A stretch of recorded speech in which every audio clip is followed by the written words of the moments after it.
الحمد لله نحمده ونستعينه ونؤمن به ونتوكل عليه ونعوذ بالله من شرور أنفسنا ومن سيئات أعمالنا من يهده الله فلا مضل له ومن يضلل فلا هادي له أشهد أن لا إله إلا الله وأشهد أن محمدا عبده ورسوله أرسله بالهدى ودين الحق ليظهره على الدين كله ولو كره المشركون اللهم صل على محمد وعلى آل محمد كما صليت على إبراهيم وعلى آل إبراهيم وبارك على محمد وعلى آل محمد كما باركت على إبراهيم وعلى آل إبراهيم إنك حميد مجيد أما بعد فإن خير الكلام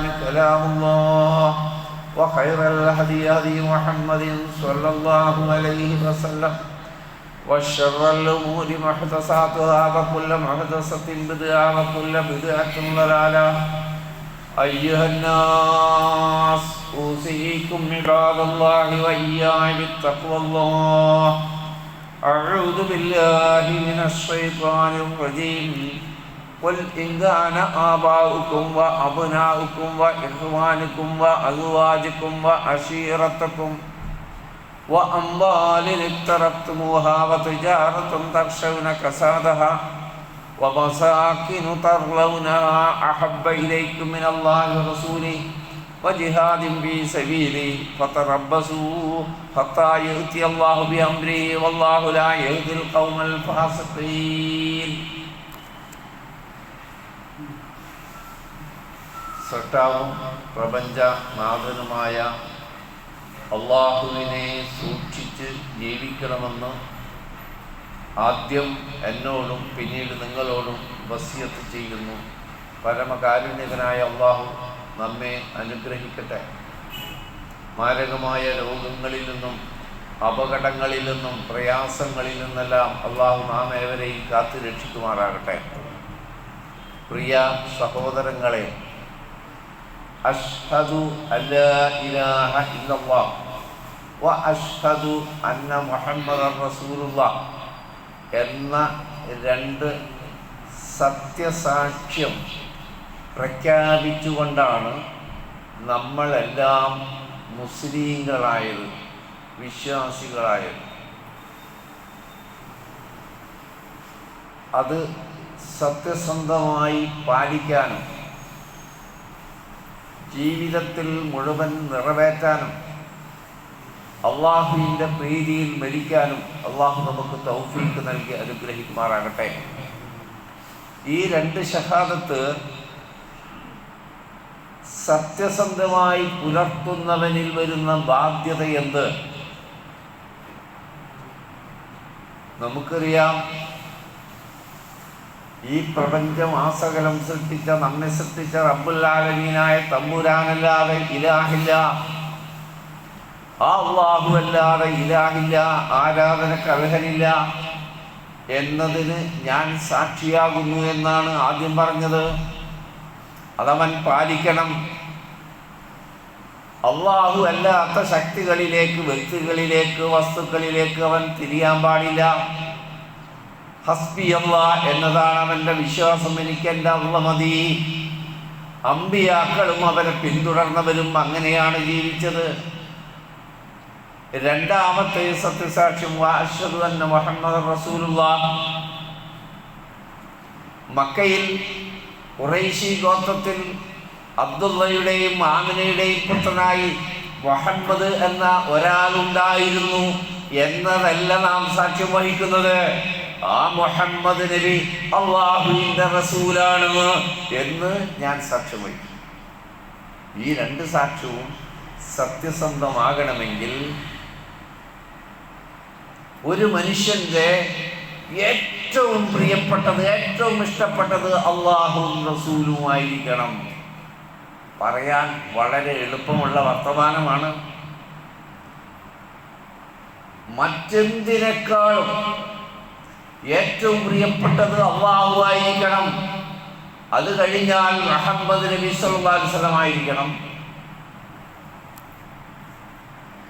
നമ്മൾ മാതാപിതാക്കളെ സ്നേഹിക്കേണ്ടവരാണ്, പുണ്യമാണത്.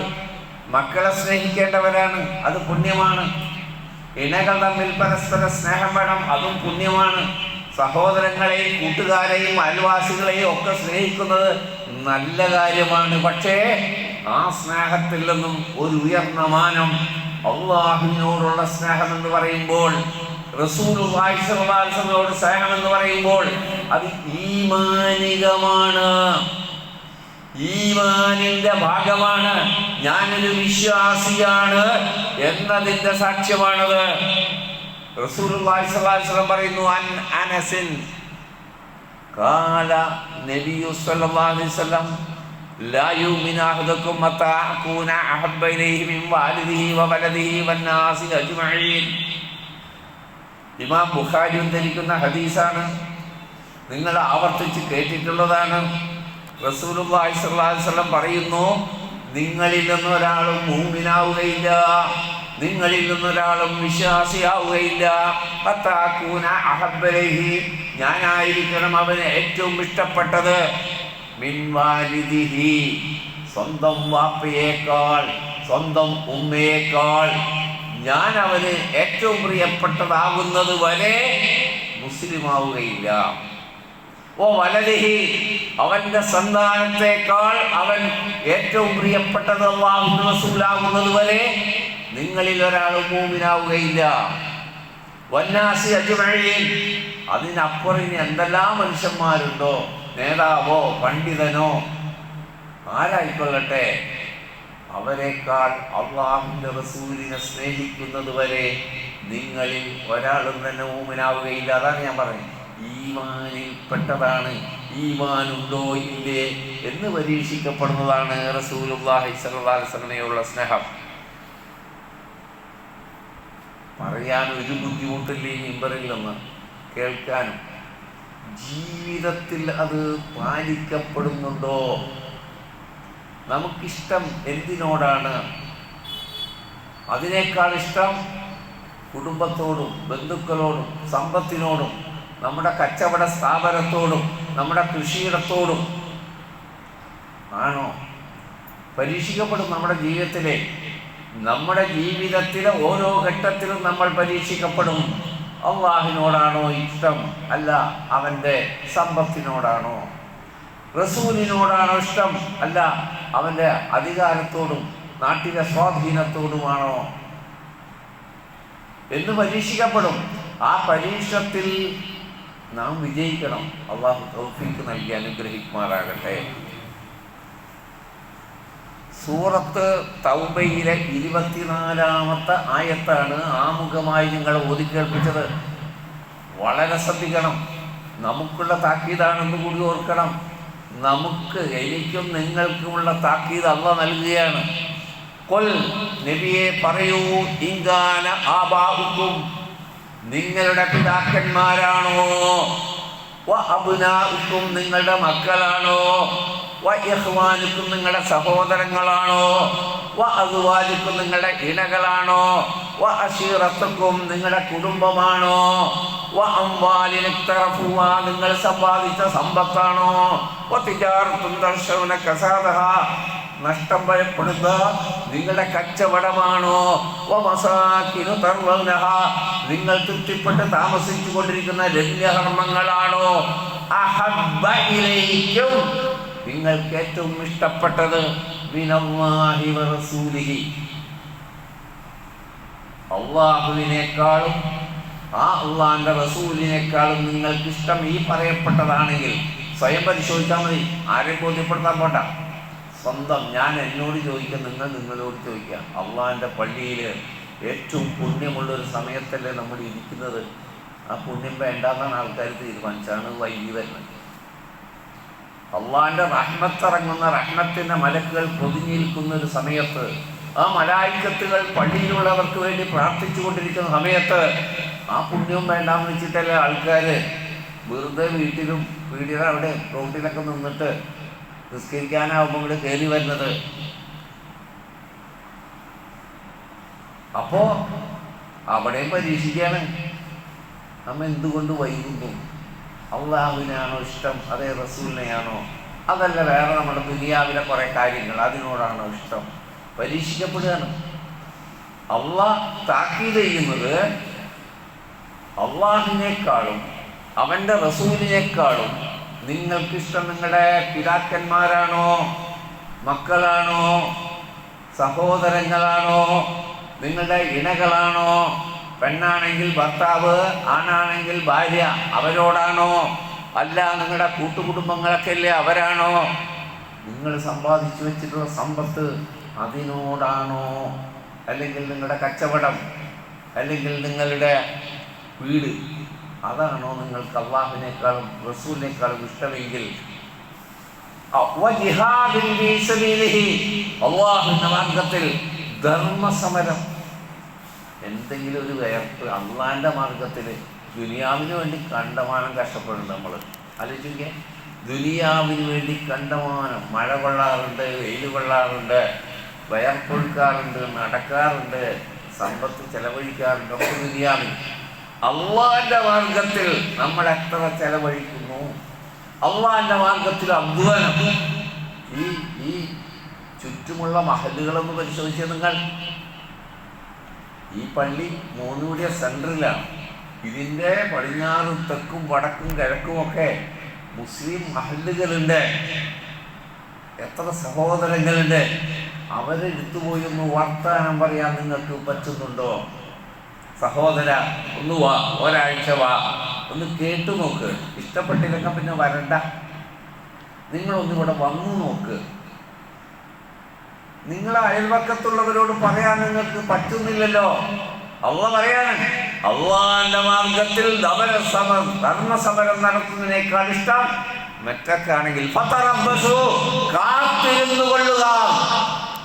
റബ്ബാണ് പറയുന്നത് കാത്തിരിക്കാൻ. എന്തിനെ? അവന്റെ കാര്യത്തിൽ അള്ളാഹിന്റെ തീരുമാനം വരുന്നതിനെ കാത്തിരിക്കുക. നിവാസികളായ ജനതയെ അള്ളാഹു ഒരിക്കലും ഇഷ്ടപ്പെടുകയില്ല, അവരെ ഹിദായത്തിലാക്കൂല. അള്ളാഹു നമ്മളെ കാത്തു രക്ഷിക്കട്ടെ. ഫാസിഖീങ്ങളായി തീരുന്നതിൽ നിന്ന് റബ്ബ് നമ്മളെ കാത്തു രക്ഷിക്കട്ടെ. നമ്മൾ എന്തെല്ലാം കാര്യത്തിന് കൂട്ടുകൂടിയിട്ട് ദുനിയാവിൻ്റെ കാര്യത്തിന് പങ്കുകാരനാവും. ചിലപ്പോൾ നമ്മുടെ അയൽവാസി എന്നുള്ള ബന്ധമുണ്ട്, കുടുംബം എന്ന ബന്ധമുണ്ട്, ഒന്നിച്ച് സഹപ്രവർത്തകരെന്ന ബന്ധമുണ്ട്, കാണുമ്പോൾ സുഹൃത്തുക്കൾ എന്ന സ്നേഹബന്ധമുണ്ട്. അവരോട് പോലും പരലോകത്ത് രക്ഷ കിട്ടുന്ന ഒരു കാര്യം തുറന്നു പറയാൻ, ദുനിയാവിൽ ലാഭം കിട്ടുന്ന കാര്യം നമ്മൾ തുറന്നു പറയില്ലേ? ഇവിടെ ഇങ്ങനെ കൃഷിഭവനിൽ ഇപ്പോൾ ഇങ്ങനെ വന്നിട്ടുണ്ട്, വേഗം പോയാൽ കിട്ടും, ഇപ്പം അടച്ചാൽ ലാഭത്തിൽ കിട്ടും എന്നൊക്കെ പറഞ്ഞു കൊടുക്കാറില്ലേ?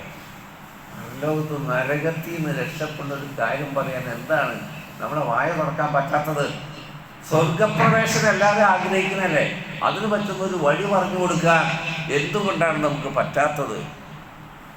ഇത് തൗബ, സൂറത്ത് തൗബയിലെ 24-ാമത്തെ ആയത്താണ്.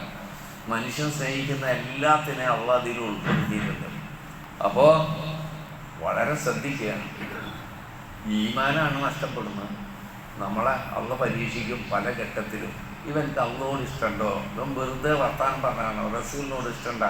അല്ല, മഹല്ലും നാടും കുടുംബവും ഇതിനോടൊക്കെയാണോ അവൻ്റെ ഇടപാടും കച്ചവടവും?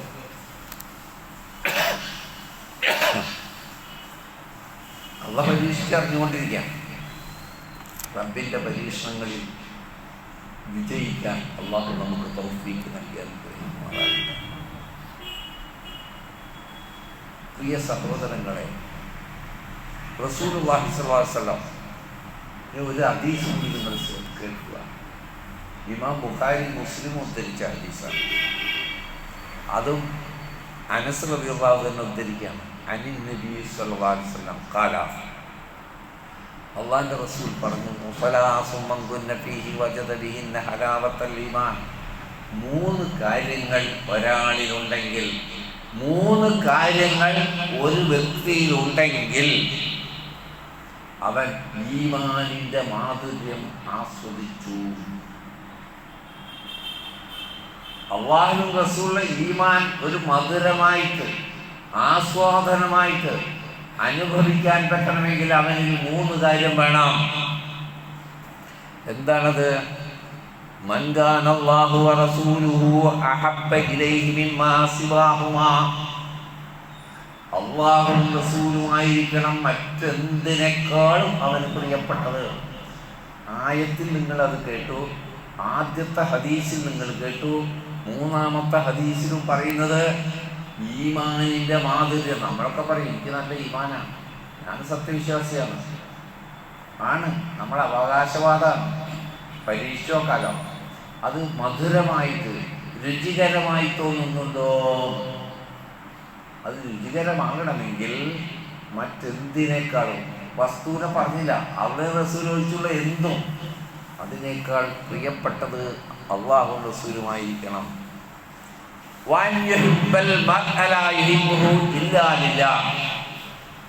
അവിടെ പൊളിയും നമ്മൾ.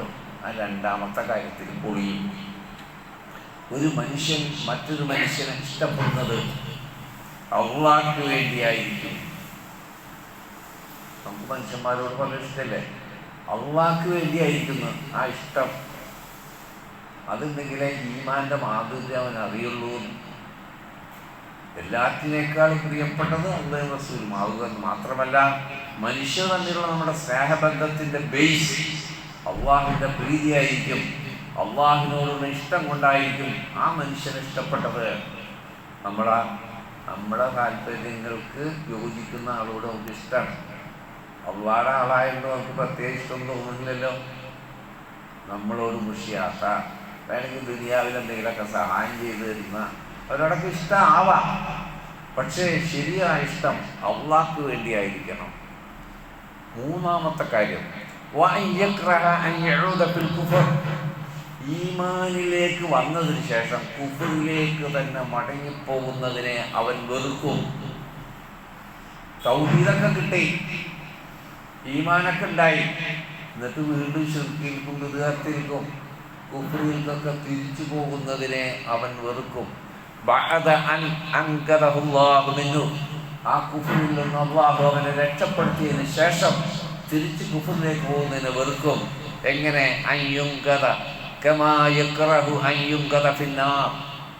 തീക്കുണ്ടാരത്തിലേക്ക് വലിച്ചെറിയപ്പെടുന്നതിന് എത്രമാത്രം അവൻ വെറുക്കുന്നുവോ. ഓക്കെ, തീക്കുണ്ടാരുണ്ടാക്കിയിട്ട് അതിലേക്ക് വലിച്ചെറിയപ്പെടുന്നതിന് എത്രമാത്രം വെറുക്കുന്നുവോ അത്രമാത്രം വെറുക്കും കുഫറിലേക്ക് പോകാൻ.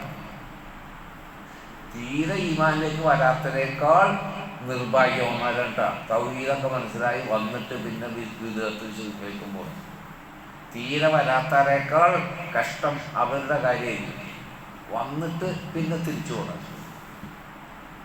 അപ്പോൾ അള്ളാഹു ഇതൊക്കെ ഈ ഹദീസിൻ്റെ അടിസ്ഥാനത്തിലും ഈ ആയത്തിൻ്റെ അടിസ്ഥാനത്തിലും സഹോദരങ്ങളെ ഞാനും നിങ്ങളും സ്വയം പരിശോധിക്കുക. നമ്മുടെ ഈമാൻ പൂർണ്ണമാകണമെങ്കിൽ ഇതല്ലാതെ മറ്റൊരു സൂത്രപ്പണിയില്ല, എളുപ്പവഴിയില്ല എന്ന് നമ്മൾ മനസ്സിലാക്കുക. യഥാർത്ഥ സത്യവിശ്വാസികളായി, മുസ്ലിങ്ങളായി, എല്ലാറ്റിനേക്കാളും അള്ളാഹുവിനെയും റസൂലിനെയും സ്നേഹിക്കുന്നവരായി ജീവിച്ചു മരിക്കാൻ അള്ളാഹു നമുക്ക് തൗഫീക്ക് നൽകി അനുഗ്രഹിക്കുമാറാകട്ടെ.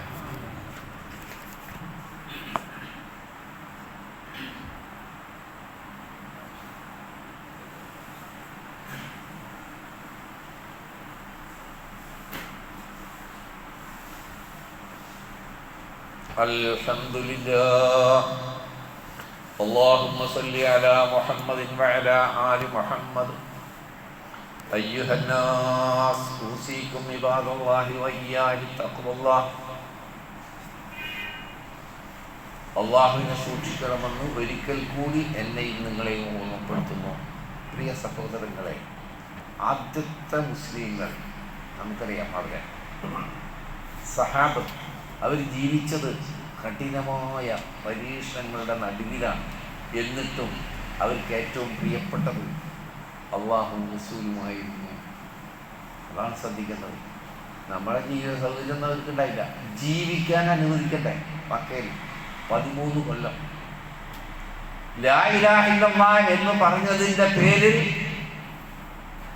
ജീവൻ നഷ്ടപ്പെട്ട ശുഹദാക്കന്മാരായി തീർന്നവർ, പീഡനങ്ങൾ, കാലങ്ങളോളം പീഡനങ്ങൾ ഏറ്റുവാങ്ങിയവർ. പക്ഷേ അവര് ആ വേദനയിലും ഉള്ളിലൊരു മധുരം അനുഭവിച്ചു. അള്ളാഹിനെ റസൂലിനെ അവർ ഇഷ്ടപ്പെട്ടതിനാൽ എൻ്റെ യജമാൻ എന്നെ പീഡിപ്പിക്കുമ്പോൾ തീയിൽ വെച്ചിട്ടേ, കുന്തം തീയിൽ വെച്ച് പഴുപ്പിച്ചിട്ട് കുത്തൻ ശരീരത്തിലെ കരിഞ്ഞ മാംസത്തിന്റെ മണം പുറത്തു വരാൻ. ആ വേദനയിലും ഹൃദയത്തിന്റെ ഉള്ളിൽ ഒരാശ്വാസം, എനിക്ക് അള്ള മതി, എൻ്റെ അള്ള മതി എന്ന ഒരാശ്വാസം അവർക്കുണ്ടായിരുന്നു. എന്ത് പ്രയാസത്തിലും അള്ളാഹുവിന്റെ റസൂലിനെ സമീപിച്ചിട്ടാണ് അവരുടെ പ്രയാസങ്ങൾ പറയാൻ. അത്രമാത്രം അവർ റസൂലിനെ ഇഷ്ടപ്പെട്ടിരുന്നു. ആ പീഡനകാലത്ത് പ്രവാചകനോടുള്ള സ്നേഹം അവർ തെളിയിച്ചു. കല്ലേറ് വരുമ്പോ സ്വന്തം ശരീരം കാണിച്ചു കൊടുക്കാം. അള്ളാഹുവിന്റെ റസൂലിന്റെ ഒരു കല്ല് ശരീരത്തിൽ പതിക്കരുത്, എന്റെ ശരീരം രക്തം വാങ്ങാനും അള്ളാഹുവിന്റെ റസൂലിന്റെ ശരീരത്തിൽ ഒരു പോറേൽക്കാൻ അവർ ഇഷ്ടപ്പെട്ടിരുന്നില്ല. അമ്പ്, യുദ്ധക്കളത്തിൽ അമ്പ്, ശത്രുക്കൾ പ്രവാചകനെ വധിക്കാൻ ഉദ്ദേശിച്ചുകൊണ്ട് അമ്പെയ്യുമ്പോൾ പച്ച ശരീരം കാണിച്ചുകൊണ്ട് തടുക്കുന്ന സഹാബിമാർ സ്വന്തം ശരീരം കൊണ്ട് അമ്പ് തടുക്കാൻ, ഇങ്ങോട്ട് വരാണ്ടിരിക്കാൻ. കളങ്കമില്ലാത്ത സ്നേഹമായിരുന്നു, ത്യാഗമുള്ള സ്നേഹമായിരുന്നു. നമ്മൾ വെറുതെ ജാഥയും പായസമൊക്കെ ആയിട്ട് അവസാനിപ്പിക്കുന്നത് സ്നേഹം. നമ്മുടെ സ്നേഹം ജാഥയും മുദ്രാവാക്യവും പായസവും ലഡു വിതരണമൊക്കെ ആയിട്ട് അങ്ങോട്ട് നമ്മുടെ സ്നേഹം അവസാനിക്കും. പക്ഷേ ഇവിടുത്തെ സ്നേഹം അമ്പെയ്യുമ്പോൾ അള്ളാഹിന്റെ റസൂലിന് തായിഫിലേക്ക് അവർ പോയി വരുമ്പോഴേ അവിടുത്തെ തെരുവുള്ളവർ കല്ലെറിഞ്ഞപ്പോൾ കൂടെയുള്ളത് നബിയുടെ വളർത്തുപുത്തൻ സെയ്ദ് ബിൻ ഹാരിസ് റളിയല്ലാഹു അൻഹു. അദ്ദേഹം പിന്നീട് നടക്കും, കല്ലെറിയുന്ന ഭാഗത്ത് നടക്കും, റസൂലിനെ പൊതിഞ്ഞിട്ട്. ആ കല്ലൊക്കെ സെയ്ദ് റളിയല്ലാഹു അൻഹുവിന്റെ ശരീരത്തിലാണ് പതിക്കുന്നത്. ഇങ്ങനെ ഓരോ ഘട്ടത്തിലും പ്രവാചകനോടുള്ള സ്നേഹം ഒരു പ്രിയ സഹോദരങ്ങളെ, ആ സഹാബത്തിന്റെ സ്നേഹം മനസ്സിലായ ഒരു പ്രത്യേക ഘട്ടം നിങ്ങളൊന്ന് ശ്രദ്ധിക്കണം. ഹുനൈൻ യുദ്ധം കഴിഞ്ഞു. ഹുനൈൻ മക്കം 10 കഴിഞ്ഞിട്ടാണ് ഹുനൈൻ യുദ്ധം ഉണ്ടായത്. 10,000 സഹാബികളാണ് റസൂലുള്ളാഹി സ്വല്ലല്ലാഹു അലൈഹി വസല്ലമയുടെ മക്കം 10 മക്കയിലേക്ക് പോയത്. ആ സന്ദർഭത്തിൽ വിശ്വാസികളായ കുറെ ആളുകളുണ്ട്. അബൂ സുഫിയാനെ പോലെ, മകൻ മുആവിയെ പോലെ, പിന്നെ ധാരാളം നേതാക്കന്മാരും ബഹുജനങ്ങളും മക്കയിൽ വെച്ച് മുസ്ലിങ്ങളായി. അവിടെ നിന്ന് മദീനത്തേക്ക് മടങ്ങാതെ റസൂലുള്ളാഹി സ്വല്ലല്ലാഹു അലൈഹി വസല്ലം ഹുനൈനിൽ ശത്രുക്കൾ ഇസ്ലാമിനെതിരെ സംഘടിച്ചിരിക്കുന്നു, ആയുധം ശേഖരിച്ചിരിക്കുന്നു എന്ന വിവരം കിട്ടിയപ്പോൾ മദീനയിലേക്ക് മടങ്ങാതെ നേരെ ഹുനൈനിലേക്കാണ് പോയത്. പോയപ്പോൾ ഇവിടുന്ന് മക്കത്ത് പോയപ്പോൾ 10,000 സഹാബികളാണെങ്കിൽ ഹുനൈനിലേക്ക് മക്കത്തുനിന്ന് പോകുമ്പോൾ 12,000 ആളുകൾ ഉണ്ടായിരുന്നു. ആ 2,000 അവിടെ നിന്നുള്ളവരായിരിക്കും മക്കയിൽ. ആ യുദ്ധത്തിൽ അള്ളാഹു വിശ്വാസികൾക്ക് പ്രവാചകന് വിജയം നൽകി. കണ്ടമാനം സ്വത്ത്, ആ അവിടുത്തെ സ്വത്ത്, ഹുനൈനിലെ സമ്പത്ത്, അത് ഒട്ടകങ്ങൾ, ആടുകൾ, ഈത്തപ്പഴങ്ങൾ, ഗോതമ്പ് മാവുകൾ, സ്വർണം, വെള്ളി, ഇങ്ങനെ അനേകം വനീമത്ത് സ്വത്തുക്കൾ വിശ്വാസികൾക്ക് അധീനമായി. അത് വീതം വെച്ചപ്പോൾ ശ്രദ്ധിക്കുന്നതാണ്. റസൂലുള്ളാഹി അതൊരു ഭാഗത്ത് ശേഖരിച്ച് കാവൽക്കാരെ നിർത്തി, പിന്നൊന്ന് അതിനിടയ്ക്ക് തായിഫിൽ പോയിട്ട് വന്നു. എന്നിട്ടാണ് ഇത് വീതം വെക്കുന്നത്. വീതം വെച്ചപ്പോൾ പ്രിയപ്പെട്ടവരെ, മക്കയിൽ നിന്ന് പുതുതായി വിശ്വസിച്ചവർക്ക് നബി പ്രാമുഖ്യം നൽകി, കൂടുതൽ നൽകി. അബൂ സുഫിയാന് 100 ഒട്ടകം. ഒരൊട്ടം കിട്ടിയാൽ മുതലാളിയാവും. ഒരൊട്ടം കിട്ടിയാൽ ഇപ്പോഴത്തെ ഒരു ബെൻസ് കാർ കിട്ടിയ പോലെയാണെന്ന്. 100 ഒട്ടകം. മകൻ മുആവിയക്ക് 100 ഒട്ടകം. അതുപോലെ പുതുതായി ഇസ്ലാമിലേക്ക് വന്ന മക്കയിൽ നിന്ന് വിശ്വസിച്ച ആളുകൾക്ക് കൂടുതൽ കൊടുക്കുകയും നബിയെ സഹായിച്ച മദീനയിലെ അൻസാരികൾക്ക് വിഹിതം കുറഞ്ഞതായി തോന്നി. ഇത് അൻസാരികൾക്കിടയിൽ ഒരു ചർച്ചയായി. നമ്മളാണ് റസൂലുള്ളാഹിനെ മുശ്രിക്കുകളിൽ നിന്ന് രക്ഷിച്ചത്, അഭയം നൽകിയത്, സംരക്ഷണം കൊടുത്തത്. ഇപ്പോൾ മക്ക കൂടി വിജയിച്ചപ്പോൾ നബിക്ക് സ്വന്തം നാട്ടുകാരോട് പ്രത്യേകം ഇഷ്ടം, മക്കക്കാരോട് പ്രത്യേകം ഇഷ്ടം. നമ്മളെ തഴഞ്ഞതാണോ എന്നൊക്കെയുള്ളൊരു വർത്തമാനം ഇത് അൻസാരികളുടെ നേതാവ് സഅദ് ബിൻ ഉബാദ കേട്ടപ്പോൾ, ഈ ചർച്ച പുരോഗമിക്കുന്നത് വിശ്വാസികൾക്ക് ഗുണമല്ല എന്ന് മനസ്സിലാക്കിയപ്പോൾ അദ്ദേഹം റസൂലുള്ളാഹി സ്വല്ലല്ലാഹു അലൈഹി വസല്ലമയെ സമീപിച്ചു. പറഞ്ഞു, അല്ലാഹുവിൻ്റെ റസൂലേ, ഇങ്ങനൊരു ചർച്ച നടക്കുന്നുണ്ട് ഞങ്ങളുടെ അനുയായികൾക്കിടയിൽ. അൻസാരികളുടെ നേതാവാണ് സഅദ് ബിൻ ഉബാദ റളിയല്ലാഹു അൻഹു. ആ ചർച്ച ഇങ്ങനെ നീറി പുകഞ്ഞ് വിശ്വാസികളുടെ ഐക്യം പോലും തകരുന്നൊരവസ്ഥയിലേക്ക്, റസൂലിനോടൊരു വെറുപ്പ് തോന്നുന്നൊരവസ്ഥയിലേക്ക് മാറിയാൽ അപകടമാണെന്ന് മനസ്സിലാക്കിയിട്ടാണ് ഈ വിഷയം റസൂലുള്ളാഹി. അതുകൊണ്ട് താങ്കൾ അവരോടൊന്ന് സംസാരിക്കണം. റസൂൽ ഒരു ചോദ്യം ചോദിച്ചു അദ്ദേഹത്തോട്, താങ്കളുടെ നിലപാടെന്താ ഈ വിഷയത്തിൽ? ഞാൻ എൻ്റെ ജനതയോടൊപ്പം, അല്ലാതെ പിന്നെ എൻ്റെ ജനങ്ങൾ ഇങ്ങനെയല്ലേ പറഞ്ഞ, അതിൽപ്പെട്ട ആളല്ലേ ഞാനും. അന്ന് താങ്കളുടെ അനുയായികളെ മുഴുവൻ വിളിച്ചു കൂട്ടാൻ പറഞ്ഞു. വിളിച്ചുകൂട്ടി. എന്നിട്ട് റസൂലുള്ളാഹി സ്വല്ലല്ലാഹു അലൈഹി വസല്ലം അവരോട് സംസാരിക്കണം. നിങ്ങളിൽ ചിലർ ഇങ്ങനെയൊക്കെ സംസാരിച്ചതായി ഞാൻ അറിയുന്നു. സഅദ് ബിൻ ഉബാദ വന്ന് പറഞ്ഞ വിഷയമാണ് പറഞ്ഞു. നിങ്ങളൊരു കാര്യം ഓർക്കണം, നിങ്ങൾ വലാലത്തിലായിരുന്നു. അള്ളാഹു ഞാൻ മുഖേന നിങ്ങളെ ഹിദായത്തിലാക്കി. അള്ളാഹുവാണ് ഹിദായത്തിലാക്കിയത്, ഞാൻ മുഖേന. നിങ്ങൾ ദരിദ്രരായിരുന്നു, അള്ളാഹു ഞാൻ മുഖേന നിങ്ങളെ ധനികരാക്കി.